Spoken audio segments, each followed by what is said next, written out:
Halo Sobat Arks, kalian pasti tahu ya, beberapa hari yang lalu Intel itu merilis prosesor generasi terbaru mereka yaitu generasi ke-12 atau bisa kita sebut adalah Alder Lake. Tentu aja ketika Intel merilis prosesor baru, dia juga merilis chipset terbaru mereka untuk menunjang performa dari prosesor tersebut. Ya, Intel merilis chipset Z690.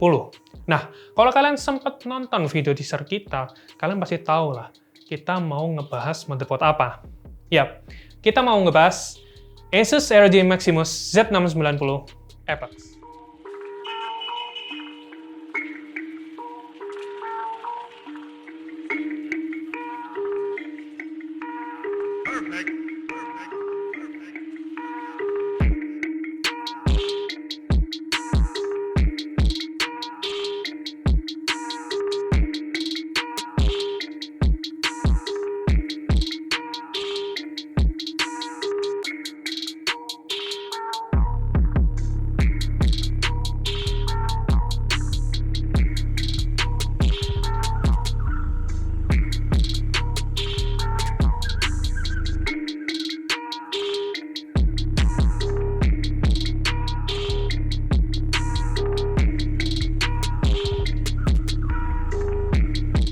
Seperti yang kalian tahu, line up dari motherboard Asus itu ada banyak ya serinya. Nah, untuk seri Maximus itu adalah seri untuk motherboard gaming yang paling atas dari Asus ROG.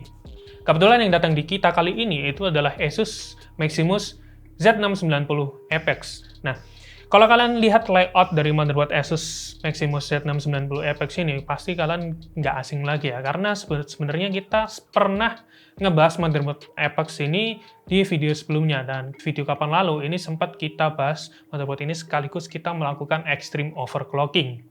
Nah, motherboard Maximus Apex ini hanya menggunakan 2 slot DIMM atau 2 slot RAM ya, di mana slot RAM-nya ini itu deket banget sama slot prosesornya.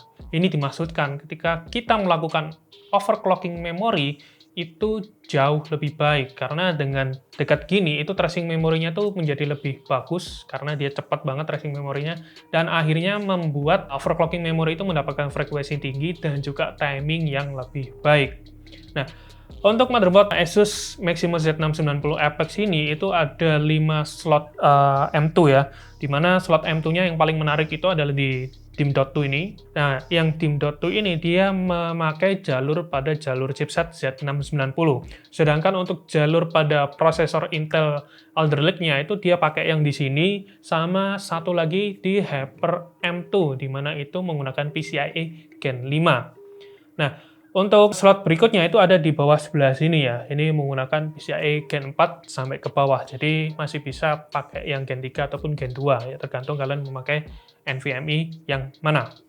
Nah, tentu aja di Maximus Z690 Apex ini karena dia adalah motherboard gaming dan juga overclocking, dia diberikan tool-tool untuk melakukan overclocking. Nggak hanya overclocking biasa, dia juga digunakan untuk overclocking ekstrim. Jadi di sini area sini tuh ada beberapa LN2 mode, kemudian pause switch, dan lain-lain. Kalian bisa cek pada website di Asus. Dan ini ada tombol flex key, di mana di tombol flex key ini itu bisa kalian atur di BIOS. Ini mau kalian pakai apa. Secara default ini adalah tombol reset. Ini juga bisa dibuat matiin aura sync kalian, jadi tinggal ditekan aja. Nah, tentunya untuk menunjang kegiatan overclocking atau ketika kalian melakukan overclocking, itu membutuhkan power yang lebih gede ya dibandingkan dengan motherboard yang lain pada umumnya. Makanya di motherboard Maximus Z690 Apex ini, dia dikasih 2x8 pin EPS yang berada di sini. Ya, ini kalau kalian melakukan extreme overclocking, ini dua-duanya harus nancep, di mana di motherboard ini dipasangi atau diberikan 24+0 power stage. Dan untuk VRM-nya atau MOSFET-nya ini menggunakan chipset dari RAA 220, sebentar ya, karena saya nggak hafal ya. Menggunakan RAA 22010-540, di mana per MOSFET-nya ini bisa mensuplai daya sebesar 105 ampere dan jumlahnya itu ada 24+0. Dan VRM ini dikontrol menggunakan PWM controller dari Renesas juga, tipenya adalah 229131. Nah, tentunya kalau kita bahas masalah motherboard, nggak asing lagi kalau kita juga nggak bahas I/O-nya ya, karena di I/O-nya ini lumayan banyak untuk Asus Maximus Z690 Apex ini. Ya, yang paling unik itu adalah di motherboard ini itu punya nih PS2. Ya, kalian pasti heran ya, kenapa chipset terbaru Alder Lake Gen 12 masih ada port jadul seperti PS2 ini. Ya biasanya untuk kegiatan overclocking ekstrim ketika kita menggunakan OS yang jadul, di mana di OS jadul itu pasti ringan dan akan membuat scoring yang lebih baik ketika kita melakukan extreme overclocking. Dan biasanya untuk OS-OS lama itu pasti menggunakan port-port serial seperti ini. Tentunya kalau kalian melakukan overclocking, mau itu overclocking ataupun setting memori biasa, misalnya kalian mau pakai motherboard ini untuk kegiatan sehari-hari, pasti kalian ngejar memori yang cukup kencang, dan biasanya itu kalian harus setting ulang ataupun reset BIOS. Nah, di Maximus itu rata-rata itu akan disematkan clear CMOS dan juga BIOS flashback. Itu berada di bagian belakang I/O ini ya, dan ini berada di paling atas. Dan untuk masalah konektivitas USB, kalian nggak perlu pusing lagi ya, karena motherboard Maximus Z690 Apex ini disematkan atau dikasih 10 USB port. 10 loh, masih kurang apa kalian? Nah, jadi di atas ini, bagian atas, ini adalah 4 USB port 3.2 Gen 1, kemudian di bagian bawah ini ada 5, yang 1, 2, 3, 4, 5, itu USB 3.2 Gen 2, dan 1 USB Type-C 3.2 Gen 2 di sebelah sini. Nah, untuk masalah networking-nya kalian nggak perlu pusing lagi, karena di sini dikasih satu Ethernet port yang tipe 2,5G dan juga Wi-Fi 6E. Kenceng kan? Ya kenceng. Tapi itu juga harus ditunjang sama internet kalian yang kenceng juga. Dan untuk masalah audio, ini disematkan audio 7.1 dari ALC 4080. Ya, ini masalah kualitasnya kita nggak tahu ya, karena beberapa orang itu dengan audio atau sound card dari bawaan motherboard itu ada yang sudah cukup, dan ada beberapa orang yang prefer saya pasang lagi ya untuk sound card eksternalnya. Nah, cukup ya. Nggak perlu panjang lebar lagi, karena kita juga penasaran gimana performa dari motherboard ini ketika ngasih atau memberikan performa ke prosesornya dari prosesor Alder Lake atau prosesor Intel Gen 12. Dan kebetulan kita akan pakai Intel Core i9 12900K. Yuk, langsung aja kita masuk ke segmen pengujian.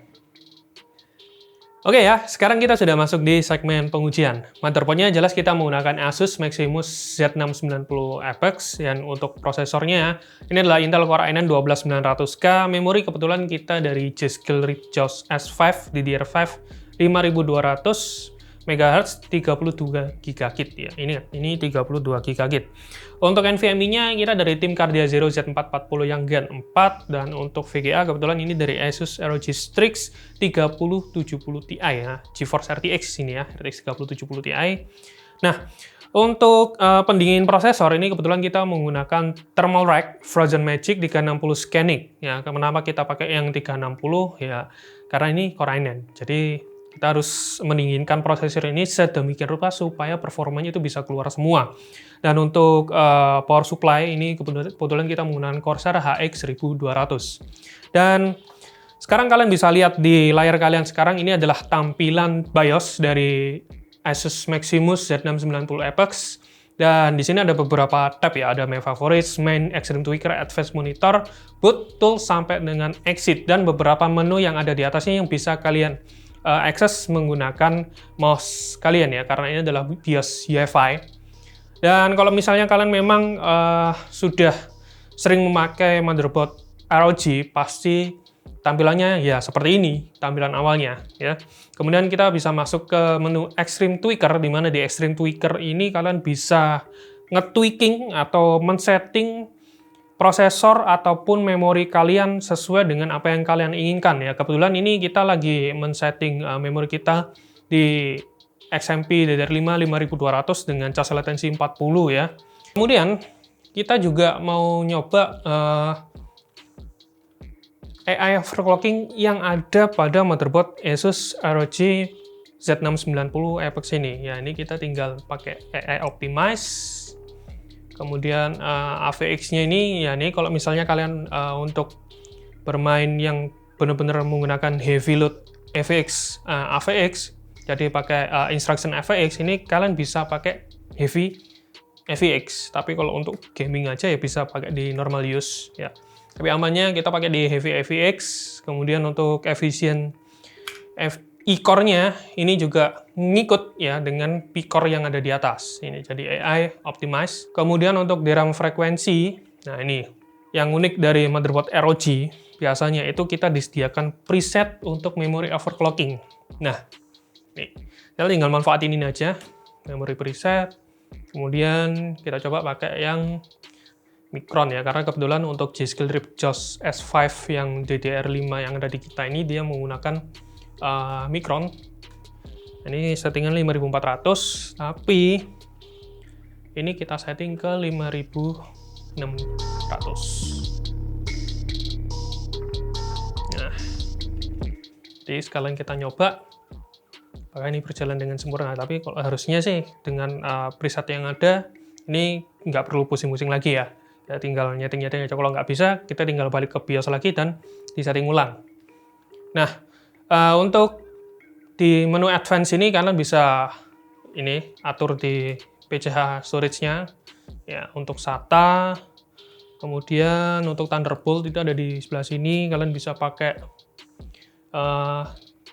di enable untuk discrete-nya atau di disable, tergantung kalian ya. Intinya ini kurang lebih sama, hanya berbeda waktu di Extreme Tweaker ini. Karena untuk yang generasi 12 untuk prosesor Intel ini berbeda banget dengan prosesor generasi 11 atau yang codename Rocket League. Oke, sekarang kita coba untuk save BIOS dan kita coba boot ke Windows.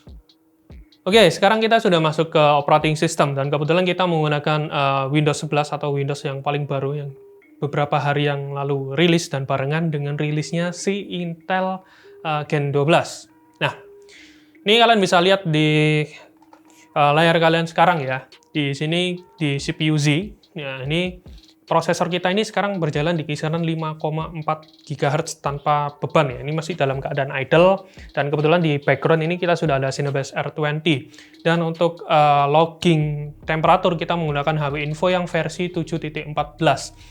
Dan memori ini kalian bisa lihat di bawah ini dia sudah masuk di kisaran 5600. Jadi di sini ada 2800 sekian. Jadi ini kalau kali 2 itu bisa menghasilkan di 5600 dengan preset yang ada di motherboard tadi itu dia charge latensinya di 36 ya.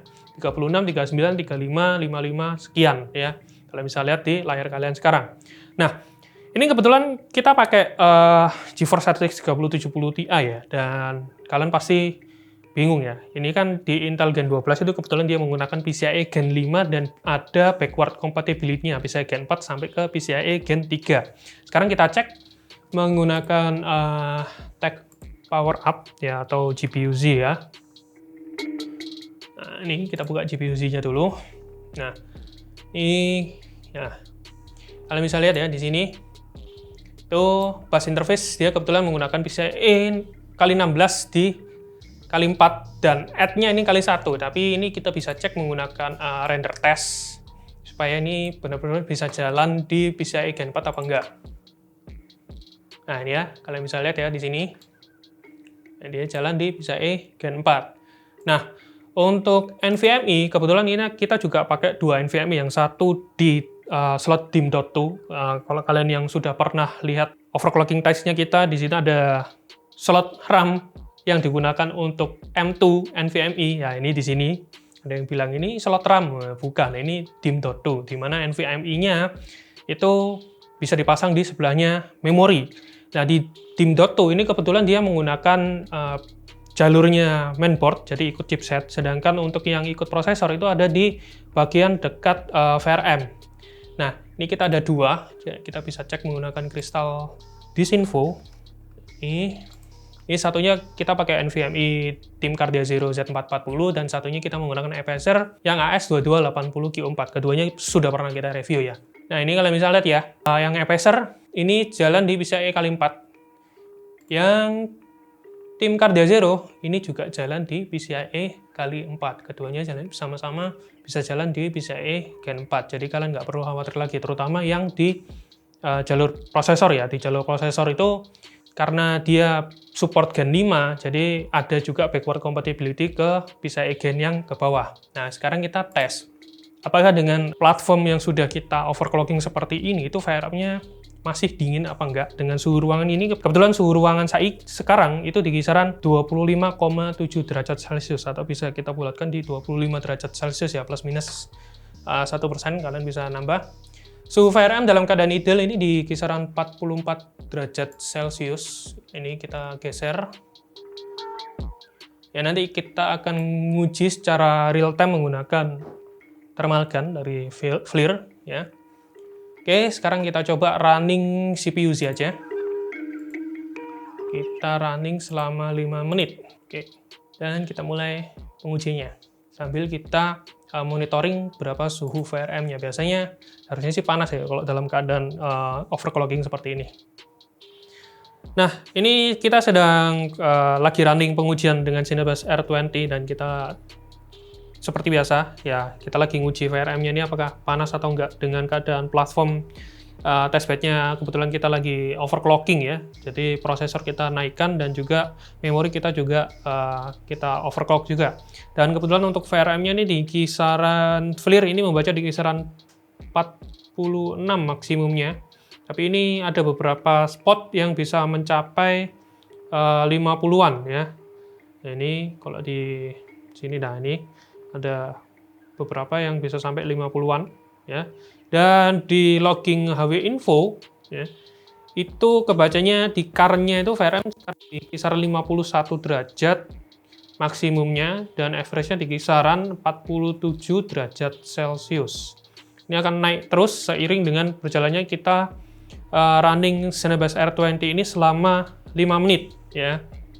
Jadi nanti kita akan kasih tahu berapa suhu terakhirnya nanti ketika pengujian ini selesai.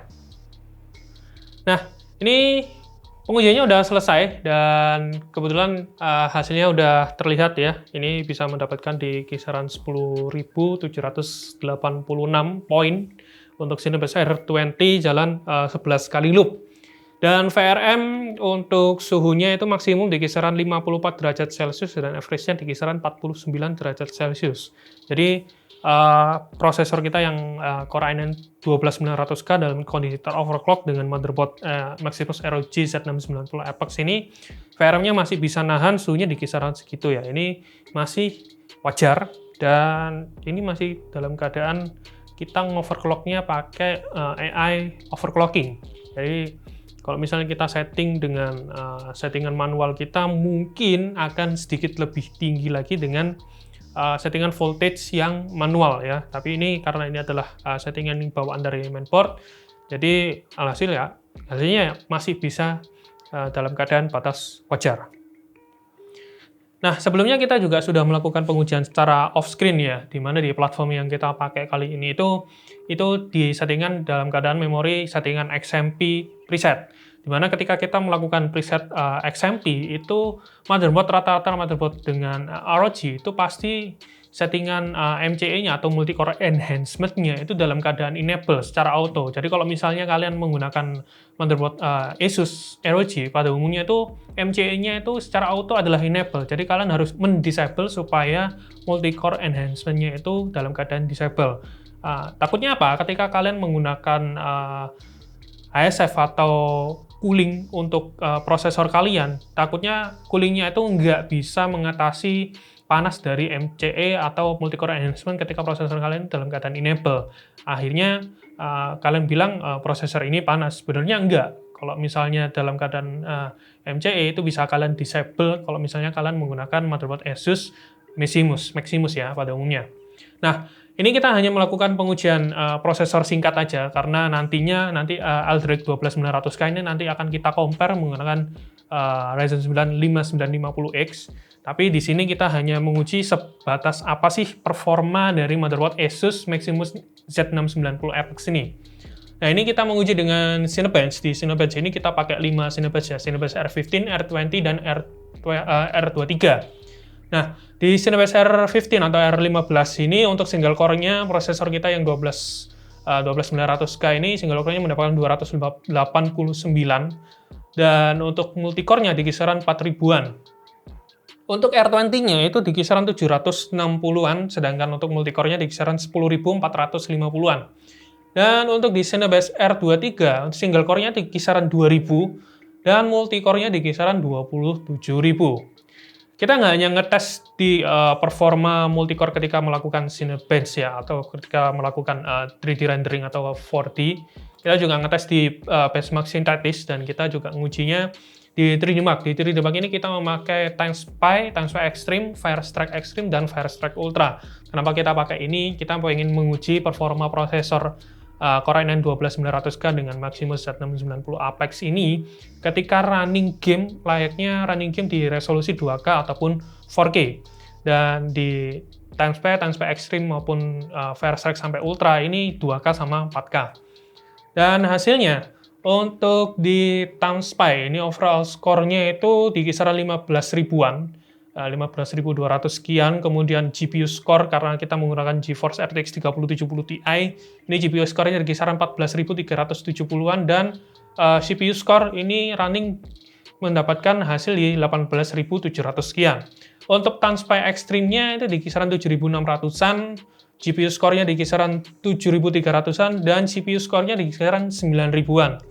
Untuk Firestrike Extreme-nya, overall score-nya mendapatkan 18.100 sekian, kemudian untuk GPU score-nya mendapatkan 18.400 sekian, dan CPU score di kisaran 42.000-an. Dan untuk Firestrike Ultra, overall score-nya mendapatkan 9.500 sekian, untuk GPU score-nya mendapatkan 9.300-an, dan CPU score-nya mendapatkan 39.980-an. Ya, ini untuk settingannya dengan settingan seperti tadi ya, memori XMP dan MCE dalam keadaan enable.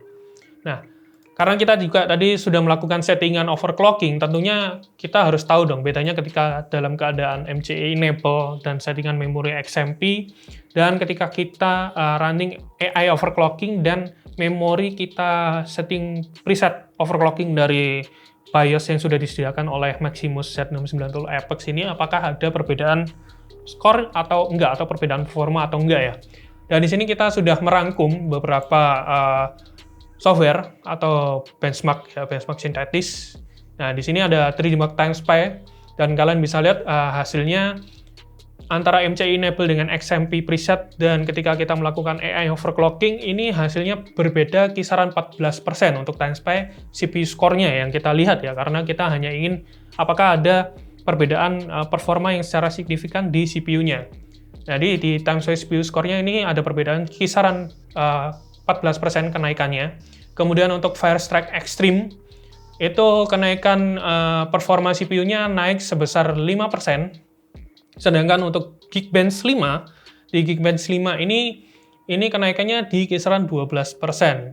Ya. Jadi ada kenaikan performa yang jelas ketika kalian melakukan AI overclocking atau overclocking yang menggunakan preset dari BIOS, ya tentunya kalian juga harus memakai cooling yang proper supaya bisa mendinginkan prosesor dari Core i9 12900K.